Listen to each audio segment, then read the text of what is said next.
Welcome to the Golden Mike podcast, where personal growth simply isn't enough. I'm your host, Mark Cordone, a positive psychology coach, a do-gooder from the island of misfit toys who founded the Joy Revolution.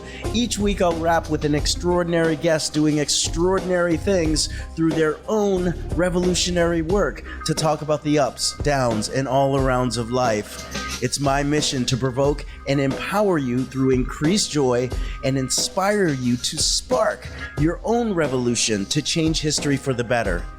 Welcome to the most serious happiness podcast in this multiverse. Welcome to the Golden Mike podcast.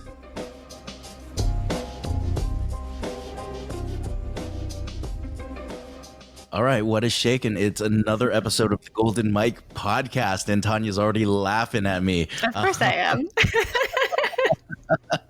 She's like, no matter how serious Mark tries to get, she'll always laugh at me. I'm here with our special guest today, Tonia Adleta, a serial entrepreneur, international speaker, single mom, traveler. She does all this work with the recovering church girls movement and the single parent summit. Tonia, welcome to the show, Mama. Why, thank you. It is an absolute pleasure, as always. Right? Are you done with all these niceties and ready to just get right into the show? You know me so well. Yeah, I think it's one of those things of like, okay, if we're going to be friends, and of course, clearly you and I are, it's that immediate get down to who are you? How are you? Like just the real stuff. I really appreciate that about you. Well, game recognized game, sister. I've always appreciated that about you as well. And of course, our sound engineer, Joe Fern. Joe Fern, how are you today, Joe Fern? No way. Oh, you are so funny, man. Oh, Joe Fern, get your ass back at that board. So, one of the things, so let's just start. Let's just start from the very beginning, before you even had the single parent summit, before you were, speaking on an international stage. Here we are in Canton, Ohio. Little Tonia's born. Only child, right? That's correct. What were some of your earliest memories when, over there in Canton, Ohio? Let's see. I was a preemie, so I'm told that I was so small when I was born that my parents had to buy doll clothes because they didn't have anything available to fit me. Now, granted, this is 1976, y'all, so got to go back a minute. But just it wasn't a thing to take care of preemie babies and have that kind of awareness of the extra small baby clothes available. So doll clothes is what I wore for the first couple of months of my life, from what I'm told. Is that my own personal memory? No, not at all. Just what I have been told in retrospect after. Absolutely. Now, do you still wear Baby Gap? I do not. No. I'm lucky if I can even steal my daughter's clothes at this point. Amazing. So you were a preemie, and I think one of the things in terms of growing up is having a sort of a stable place that you can call home. I heard you moved more than several times. More than several, yes. Between preemie time and high school. Yeah, 16 times before graduating high school. Probably another 16 since, at least, I would think. I haven't even bothered to count, to be quite honest. But this is now... I am currently in Chester County, Pennsylvania, just outside of Philadelphia, and it's where I have lived the longest my entire life. So it's a very fascinating thing to be 43 and just figuring out what it means to actually stick around for a minute. I mean, in terms of like physical geographic location. Yeah, what are some of the things that you're figuring out? Well, one thing is that much of my career takes me on the road quite a bit. And, to that point of I don't do surface conversations very well. Like I am the worst when you put me in some sort of cocktail party that doesn't have an objective. You know what I mean? Like that kind of thing. If you just mingle, I'm like, yeah, but who are these people? Like, what do we have in common? I want to really get to engage with people. And I have forgotten that that's not necessarily normal behavior, if you will. Yeah. So for example, I was talking to my best friend locally and my neighbor. She moved here probably 2 years after me. She knows everyone in the neighborhood. She goes to the book club, and her kids are younger than mine, so they've got play dates and all of these things. And I remember talking to her, just like, Kathy, like how did you do this? I don't understand. All the Yeah. people that I'm close with live in computer screens because I met them at events and we bonded over an experience. And then I come home and I don't know a soul at the grocery store. So that kind of tension has been, a thing that I've experienced for the last couple of years. But I got to tell you, the way that our neighborhood is handling everything with our current quarantine situation, because of course, at the time of recording, we are in the middle of all the coronavirus stuff. It's been amazing. I went into this knowing maybe 2 or 3 families that I could recognize, face and name.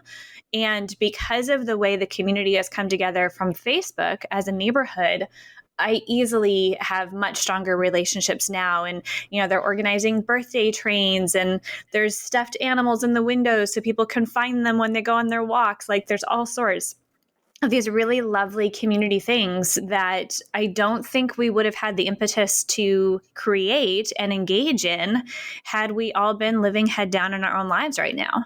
Oh, that's amazing. I mean, it's really cool what happens in terms of the way that a community can become resilient and sort of bounce back from that. The thing I always wish that could happen is why does it have to be times of crisis when this happens, right? Like, wah, wah, Mark Absolutely. Downer. But I know that we're gonna up level and find a way to do that, and there's definitely ways that are celebrated like that now, like sports, and we don't even have that right now. So like, when you take away all those sort of trappings of I get to sit my butt on the couch and just sort of escape. No, you get to be like a co-creator in somebody else's joy. I think it's freaking awesome. Love that.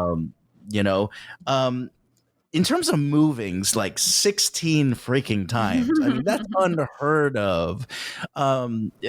Is that something that, well, let me rephrase that. How do you think that impacted you, moving around that many times? How much time do you have? That's why you got 3 hours scheduled, baby doll. Oh, goodness. It's a loaded question because I feel like there were so many different opportunities in my childhood to recreate myself. So to that end, I'm always really grateful for that aspect of my childhood, as difficult as it was in certain instances. In others, it was an absolute relief. You would go to one school and be the cool new kid, and that was fantastic. Yeah. And then you'd go to the next one and you were the very not cool new kid. So, it really, there was a lot of opportunity for me to get to know myself by way of the context that I was in. And at the same time, it was incredibly lonely because you're talking only child who is constantly moving. I'm grateful for the relationship I have with my parents. And I don't know if the moves, or I should say how the moves necessarily impacted that. But that sense of I'm here now, so let me engage where I am definitely comes, I think, as a byproduct of, I don't know how long I'm going to have here. So, might as well go deep while we're here. But then I noticed as a young adult, I really had to consciously stay present because I had this little internal mechanism that would go off at about, 6 months, 9 months, a year. I would start getting like physically itchy that I needed to, if I wasn't going to move, then I needed to completely rearrange the entire house or, just something that had some semblance of it's time to change something.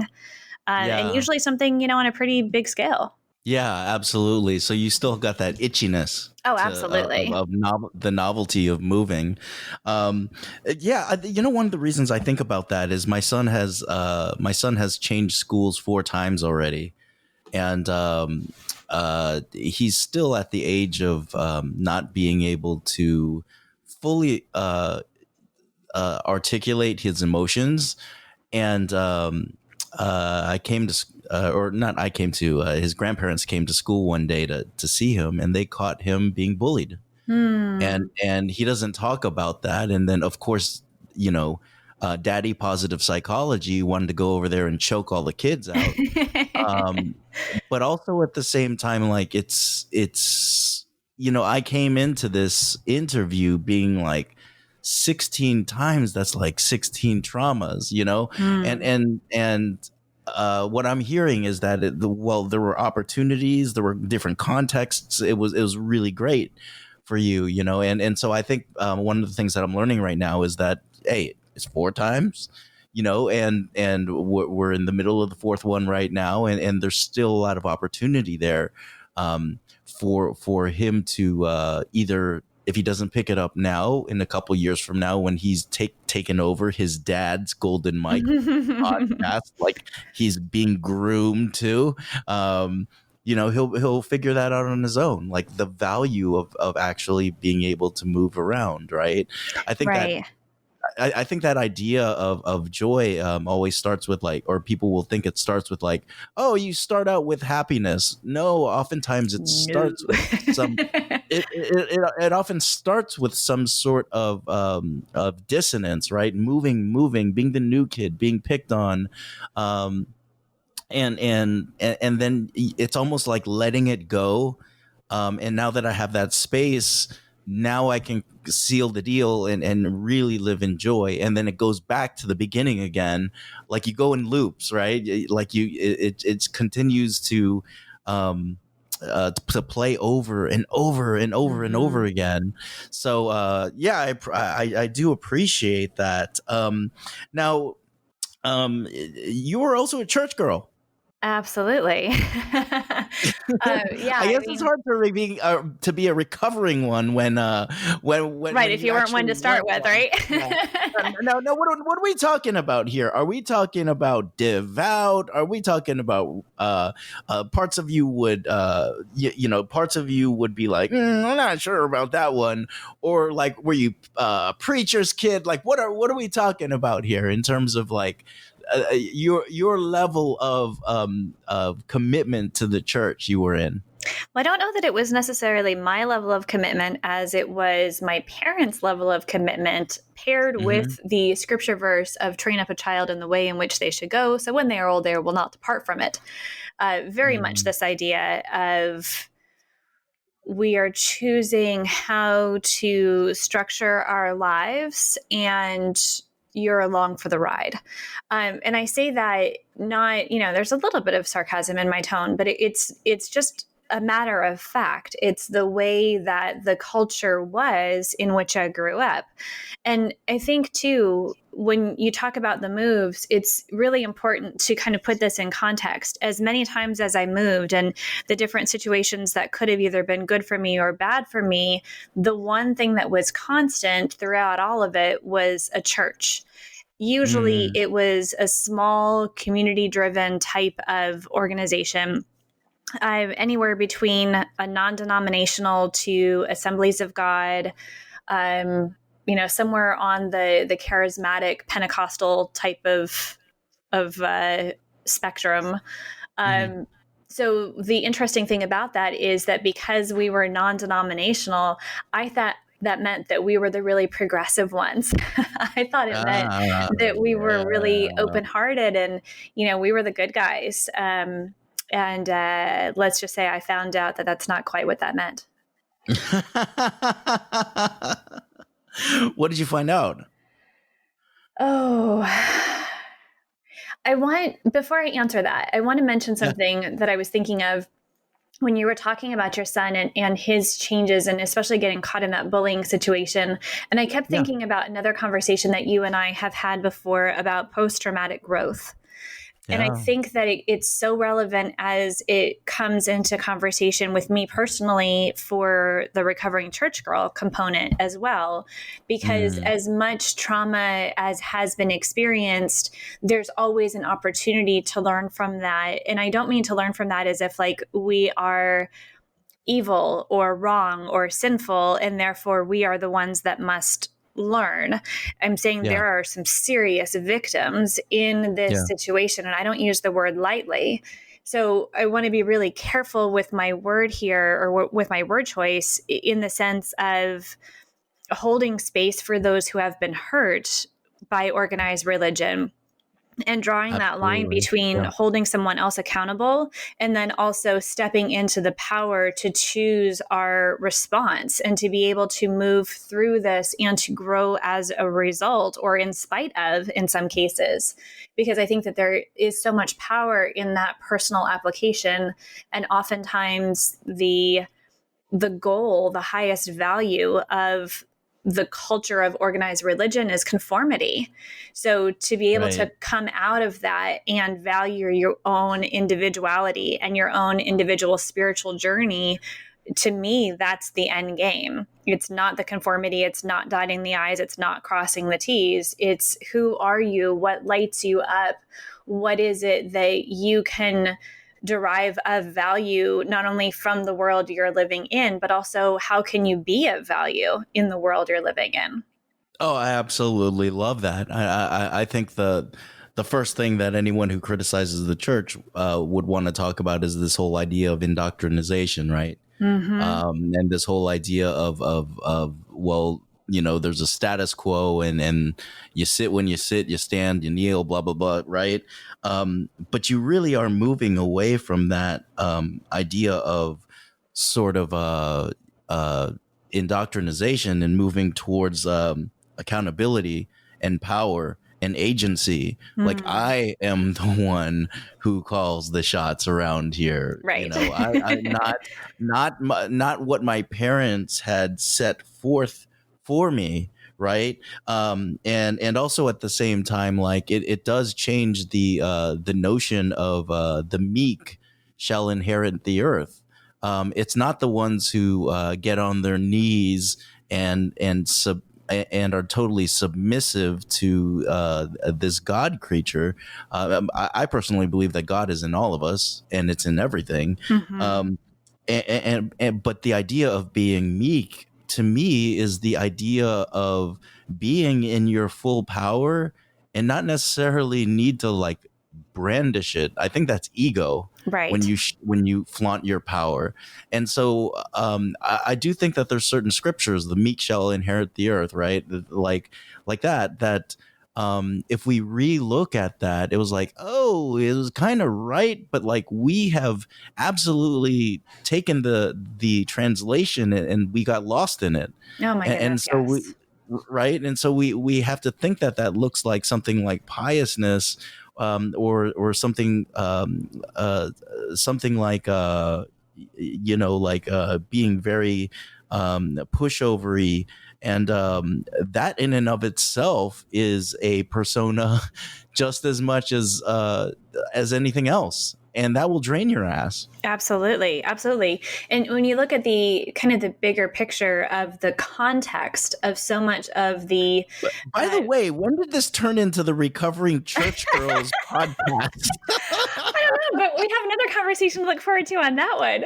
That is so funny. You crack me up.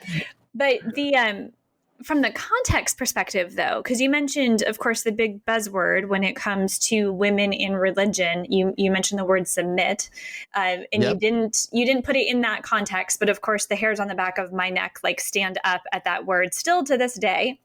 Yep. But I think part of that is because if you look at all the foundations of this, it's a very patriarchal driven society and Super community. patriarchal. Absolutely, to the point where there is no space for the divine feminine.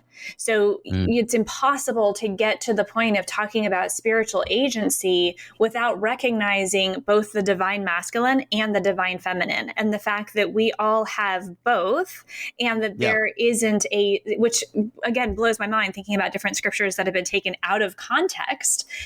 That foundation, that framework was already laid out for us, but somewhere along the line, someone took it and presented it as something different that served their agenda. And now we have a complete, mishmash of opinions and ideas around it all. Are you talking about the Catholic Church? Oh, I'm talking about all of them. Now, I mean, I would love to say that, there's one group that I found that I can identify with, and I might have a few that I can find certain things that I can appreciate about them. But by and large, it's the culture. So it's not even about the dogma or the doctrine as much as it is the culture that really does the most damage, I think. Yeah, and I mean, I think so many people will blame oh, there's no God, blah, blah, blah, blah, blah. But, if folks were really downloading this information, we also have to recognize the fallibility of it went into a person and was interpreted by the person and then put on paper or parchment as best as the person could do, right? But for some reason, that part was never highlighted. The only thing, at least in the environment that I grew up in, was the only thing that was important was that this was the word of God, and that trumped everything else. But it wasn't the word of God. It was the word of King James, who had verses removed that didn't serve his agenda. I didn't know that until like 2 years ago. And I'm like, wait a minute, whoa, hold up, what? There are actually verses that are not in King James because it did not support his agenda. So if you were to compare, go back to the Greek and the Hebrew, you would find things missing. So, just kind of like, I don't even remember what it was. Like what? I don't remember. I will find it though, and I will let you know. But there were, I want to say it was like two different verses. Was there anything about bald Filipinos are like the most sexy men in the... Maybe there was another, what's the other word for that? There's another set of books that wasn't canonized, and that's where we can find that one. It's got to be in there somewhere, Mark. I've got to go here for a second. But what about those 30 years where Jesus was missing? Do you feel like they've been omitted?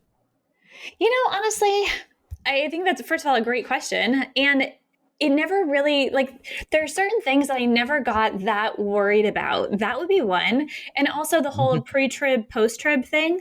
I remember having actual debates with people when I was probably, 16, 17. And this is what everyone wants to talk about. Are we pre-trib? Are we post-trib? What do we actually believe? And for anyone who doesn't understand the language I'm using, it's this idea that Christians will be redeemed, that we will be removed from the earth either before the tribulation comes or after the tribulation. And it's this whole debate about when we all go flying up into heaven. I never bought into it. It just didn't. I didn't really care. It seemed like such a stupid thing to be arguing about, because it's not as if our opinion actually would make a difference if it were real anyway. No. Was this after you and your friends were watching a Left Behind movie? Oh my God. Dude, can I tell you how many times? Okay, and I say this jokingly, but not all at the same time. There's a couple of communities I'm a part of online that have referenced Left Behind recently as it relates to going out on our essential grocery runs during the coronavirus quarantines, because it's this very eerie ghost town type of feel.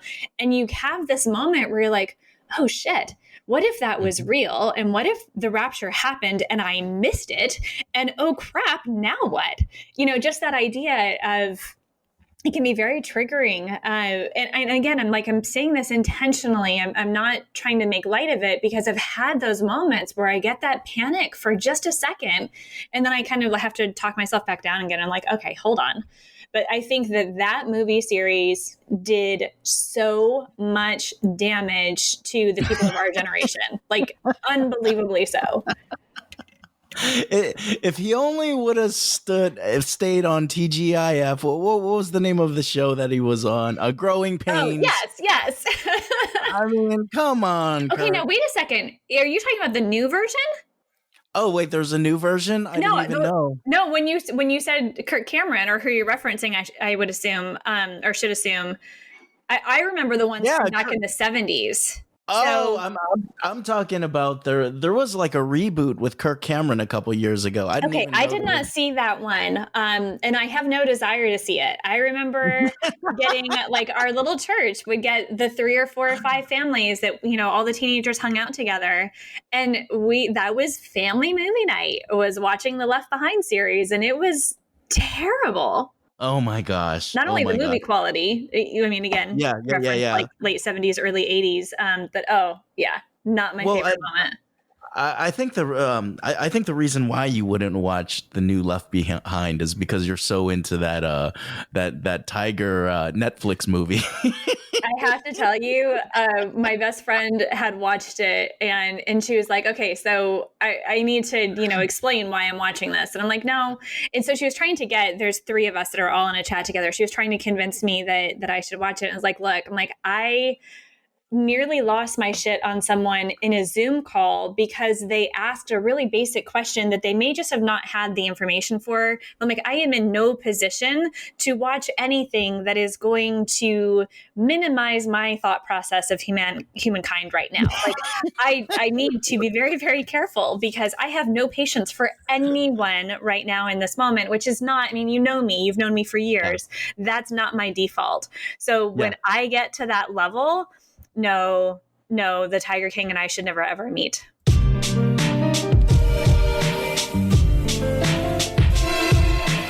Hey, it's Mark. I hope you're digging the Golden Mike podcast. If you have or are just starting your own revolution fueled by joy, there's a site I created for you. If you, like me, believe that personal growth is simply not enough, if you, like me, are committed to changing history for the better in both micro and macro ways, check out joyrevolution.com. In there, you'll find an archive of our over 200 Golden Mike Live Facebook shows, and of course, our podcast that you're currently listening to. Check out the blogs highlighting how positive psychology and joy theory apply to your everyday life. There's even some cool clips from our Joy Revolution course geared towards influencers, speakers, writers, and change agents. It's all there. Go to joyrevolution.com. That's joyrevolution.com. Let's get back to the episode.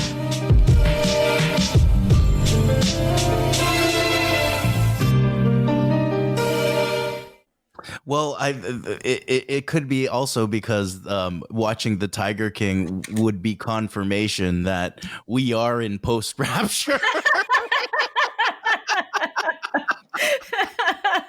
Now, you were talking about your bullshit, your bullshit meter, your the number of fucks that you have to give. Oh yeah, flat out.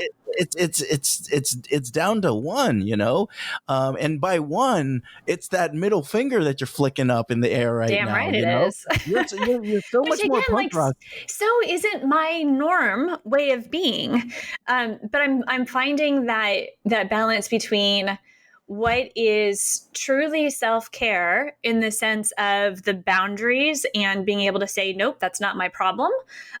Then to be able to, on the other side of that, knowing that when I can take care of myself, I have so much more to give. There's a fine line between that. So it's unfortunate that that's the way it manifests for me. But yep, I know if I'm running out of patience, then that's a pretty good sign that I need to step away from humans and just go deep and go internal, and then I can work through it. Okay, sure. Well, I want to ask some more questions about that, but I want to, before we even go there, I want to put a sort of an end to this chapter about spirituality. So let's go up to right now. Like, what does spirituality look like for you right now, Tonia?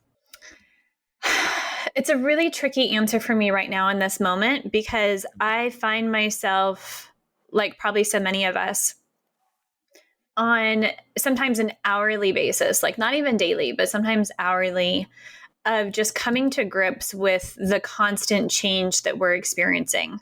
There are things that I know for sure that will not change. That's the love I have for my family, the peace that I can feel when I'm standing barefoot on the ground and the sun is shining on my face. These different little moments that we can hold on to. And then at the juxtaposition of that is this constant and consistent and persistent change and the unknowing. Now, I've been an event planner for the last 25 years of my career.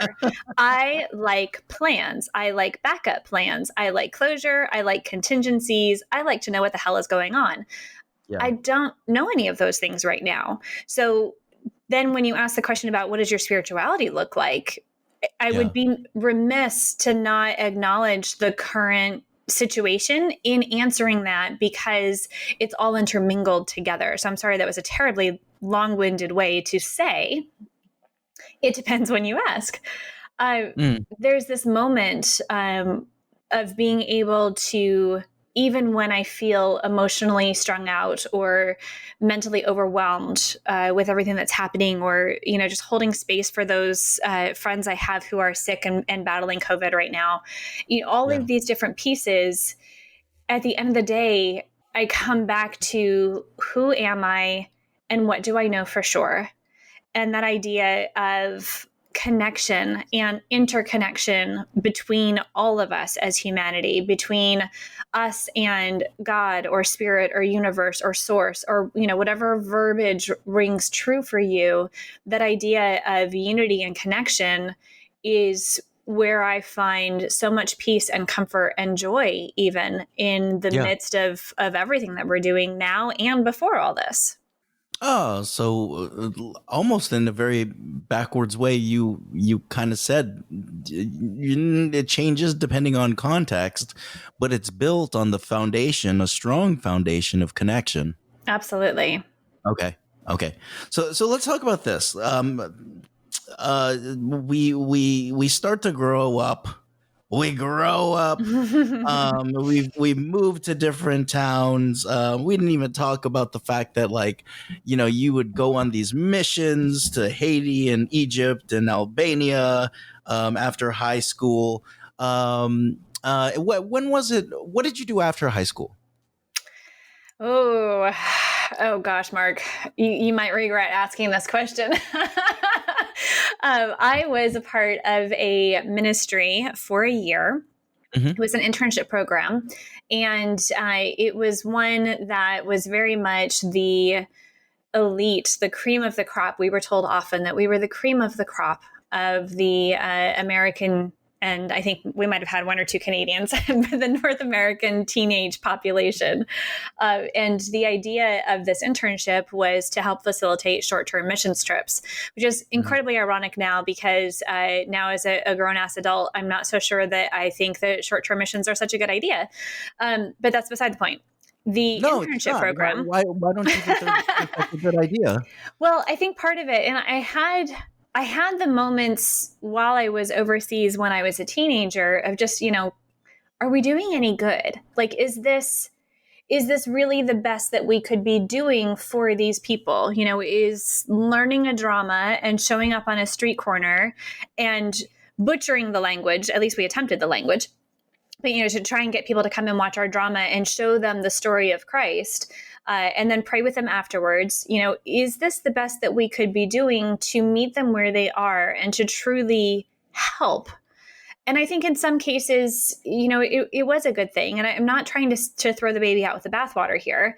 And at the same time, I wonder how much more impactful we could have been had we taken a more practical and pragmatic approach, had we been part of a bigger structure in place that was emphasizing relationships and job security and entrepreneurship, all of these different things where I'm like, what could we have done on the infrastructure to help strengthen the communities that are in existence, as opposed to coming in with the Americanized version of church to say, we have this verse in the Bible that talks about God making men in our image, but instead we are going to make your church in our image.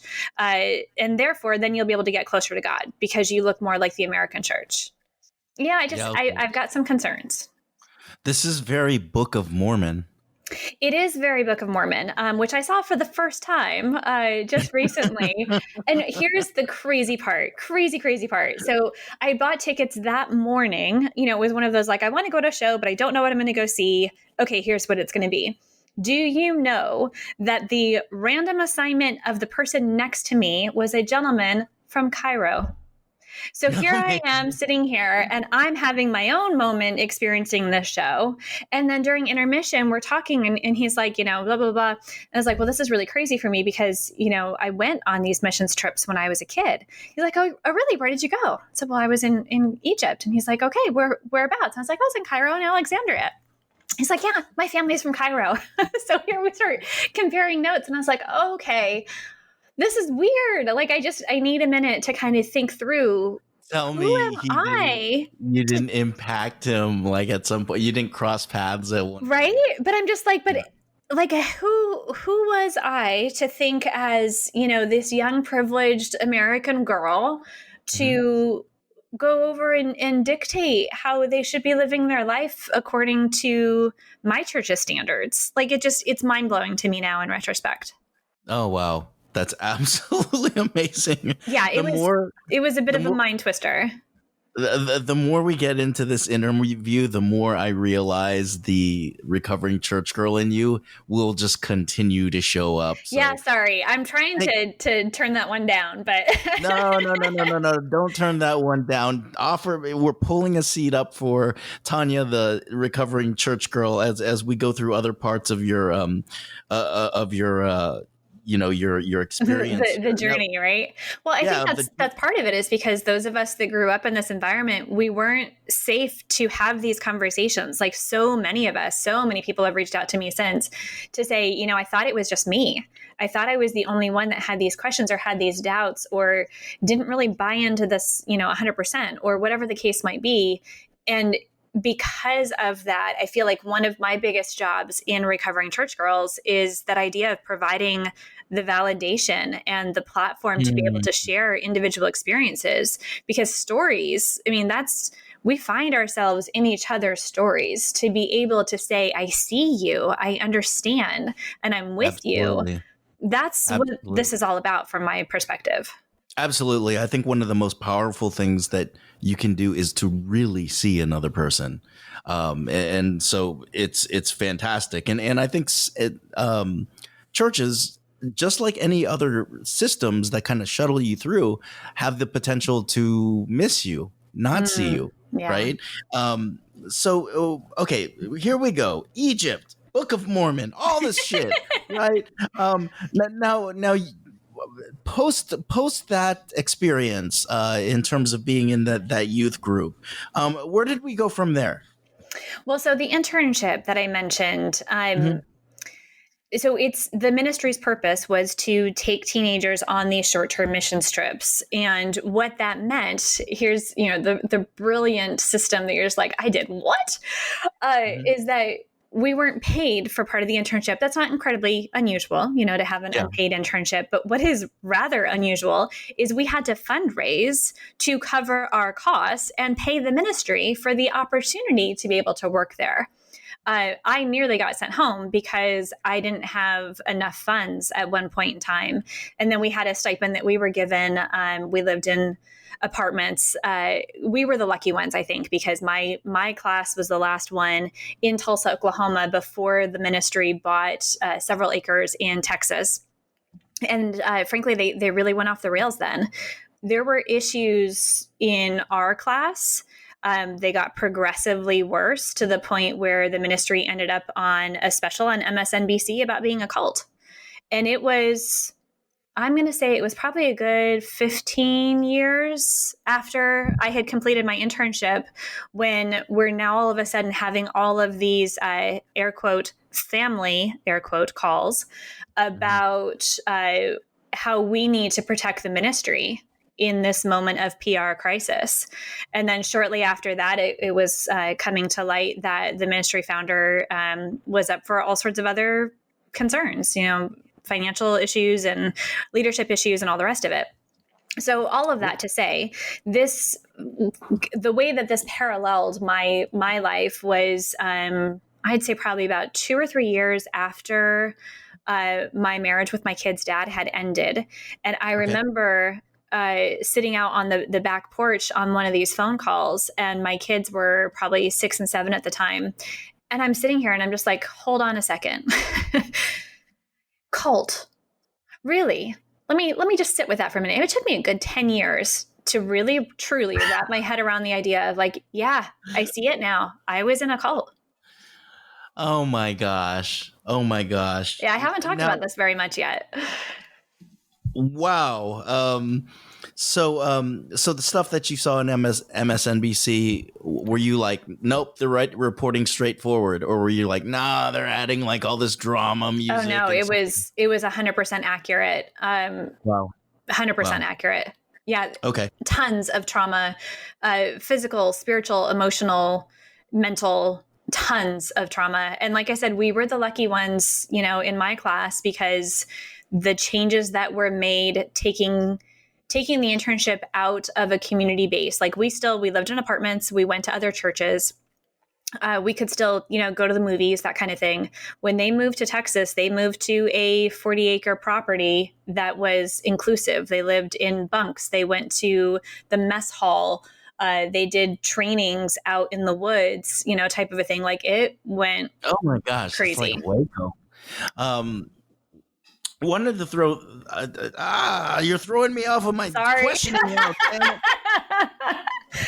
You hear that? There goes my questioning route. Now I'm flattening it out because there's a couple good questions on it. But when you were in it, did you think that you could leave? Not without great pain. Because What do you mean by great pain? well, what happened in this? I mentioned specifically the idea of we were told that we were the cream of the crop. The reason for that, I think, is we had a very high premium on leadership, and the idea of none of us truly fit in at home.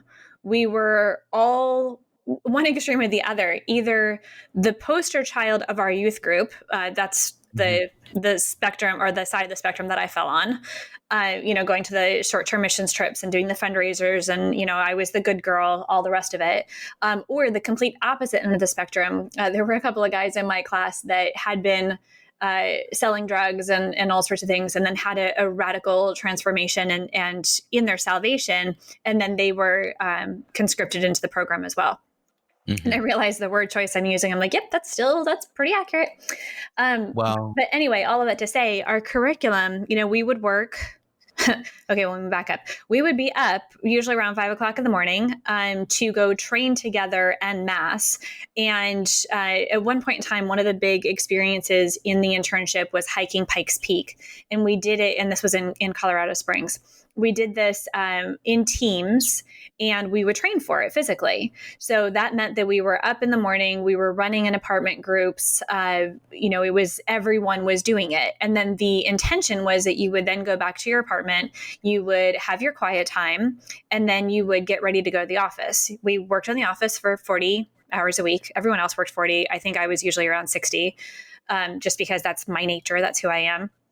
And then each evening we had different classes that were required as well. So, it could be that it was a missions class. It could be the 1040 window is a big thing. That's the area that evangelical Christianity considers to be at high risk for not having knowledge of the gospel. And therefore, they put a lot of evangelical dollars into reaching the 1040 window, because with the idea of once they know about God, then Jesus can come back and we can be done with this whole thing. I say that lightly, but I'm like, serious, like this is what we were told. So all of that to say, it was a very structured routine. And I'm so grateful for the relationships that I was able to create in them. They still sustain me to this day. They are my closest friends. We have been through hell together. Sure. And I will never, ever begrudge that time with them. However, at what cost? So when you talk about, did you know that you could leave? Well, I suppose on one level I did, but there's such an intimacy that was created with those people you are spending literally every minute of your life with.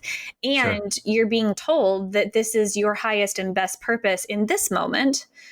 Because then afterwards, you either need to be a missionary or need to be a mom. It's just like in this moment, you're exactly where you're supposed to be. And if you were to leave that, you are taking with you an immense amount of shame and guilt. And further, there was a very systematized way of being kicked out of the community. It was called bon voyage. You were BV'd. And what it meant is that you had committed some sort of infraction that was not forgivable. You were told to pack your stuff and leave immediately, and you did not get the opportunity to say goodbye to anyone. Yeah. And then as soon as you left, they had a family meeting. And again, I'm throwing up my air quote fingers, had a family meeting saying that you were no longer part of the family. Yep. And that's it. What's really funny is that there's, I'm thinking about a particular coach in California who does the same shit. With people, they onboard you. You don't do it according to their way, and then you get kicked out. You don't get to say goodbye, and then they get to control the message. And it feels very shameful, and like they do whatever they can to like make you feel like you fucked up, and right. like.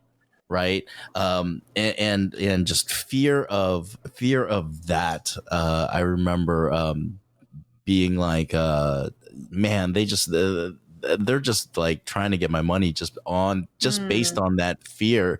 No, was there cool things that they had to offer? Yeah, but I didn't like the way that they were doing it at all. You could have done it voluntarily. Right. I got to ask this before we move on. Was there some hippity dippity going on in that camp? Because I know that there were boys and girls up in there. Well, that was one of the BVable offenses, my friend. Oh my God. There is no dating for a year. If you kiss someone, you are going home, period, no questions asked. BV? Yep, BV'd. You got BV'd. I had a friend who, when he came into the program, he had broken it off with his girlfriend, saying, hey, this is God's work. I'm going to go do this for a year. She was supportive. He saw her over Christmas break and kissed her over Christmas break, came home, came back to where we were, and felt terribly guilty and told his leadership and was immediately sent home. There was even a situation where I was really close to kissing someone. I did not do it, but I was really close. Someone else who had a crush. It's okay. They don't have power on you anymore. Well, in this moment, it could have been really bad, though. Someone else who had a crush on the same guy encountered the two of us and assumed things and immediately went to leadership. It was, I think, 3 days before we were supposed to leave for Miami. And Miami is not just the city in Florida. When we talk about Miami, it means that we are preparing for thousands of teenagers to arrive at a hotel or campsite or whatever. And we are responsible for getting them organized, trained, all the group culture stuff for their countries. I mean, it's a massive, massive logistical undertaking. We were 3 days away from leaving from Miami. So an event planner's dream come true. Yeah, I never even put all that together in my own little timeline. But thankfully for that timing, nobody researched our situation any further of just like, okay, we're going to take you at your word. You're saying you didn't. I was like, well, I crossed the spirit of the law, but I didn't cross the letter of it. Come on now. So that's my personal, so close to being BV'd, but not quite. Oh, she didn't make BV. Okay. I'm going to stop right here. Joe Fern, just in case you want to add a commercial or you want to take break 1, and we could start episode 1 here because I think this is a good spot. But we'll just keep talking, and Joe Fern can edit that out if he doesn't think that it's a good time. Now, man, we talked a shit ton about I know. I had no idea all that was going to come up. Yeah. Sorry. No, don't be sorry. I mean, I don't, this isn't penance, girl. So like, so I think one of the things that you talked about is you said that you had a child with your ex. I want to hear about this sort of life after church, and I think you may be done with church, but sometimes it feels like church isn't done with you, right? Like it like creeps back up. But like, talk to me about this sort of this relationship you had with your ex. Well, in order to clarify that question, I'm going to have to ask you which one, because I am the twice divorced retired wedding planner. Yeah, I'm talking about the first ex. I think you had. Did you only have children with him? That's correct. Yeah. Both my kids are from my first marriage. And we were married for 7.5 years. And we both came out of that charismatic culture. So he was the child of missionaries. So as much as I moved around, nationally, he moved around internationally. And I think that so much of what informed our marriage came back to, again, the cultural context of the environment in which we were raised, specifically complementarianism, there we go, in the course of relationships, and the idea that, man is the spiritual head and that the woman's primary function is to have babies and to raise them in the way of the church, and to support her husband and submit, and all the things that go into that. And it's not until recently that I've really begun to not only unpack that to that level, but then also drawing the correlations of who I was in that moment and trying to wrestle with not only who I was, but also who I was told to be. And, just trying to sort that out of what was true, what was truly me versus what was the ideal that I was told to value. And was it really worthy of being valued or not? Now, was this something that you had been discussing with him? No, there was no awareness, none, no awareness whatsoever. I could see that being very difficult to to discuss with someone who is rooted in complementarianism. Right. But it wasn't, but what you have to remember though, is that I was rooted in it as well. Like I didn't see these things happening in the moment. It's only now being able to turn and look back and say, oh, well, yeah, clearly I can tell how everything fell apart, because the value systems were completely different. And I think ironically enough, we've been able to maintain a healthy co-parenting relationship because we've each done a bit of deconstruction on our own. I've definitely gone much further on that journey. But I think to be able to start to separate from the families of origin and to understand what's different from the family to the church culture and how enmeshed all those were. Because to this day, both sets of parents are still involved in the ministry. So it's fascinating to kind of pull it all apart and really look at it.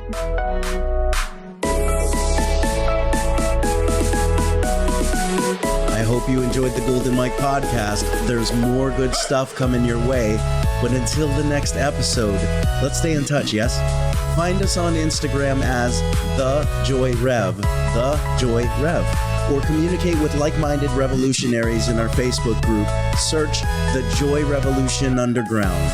And of course, don't forget to check out the classes, articles, blogs, and some serious fun at joyrevolution.com. That's joyrevolution.com. Now, until then, what will you do to change history for the better?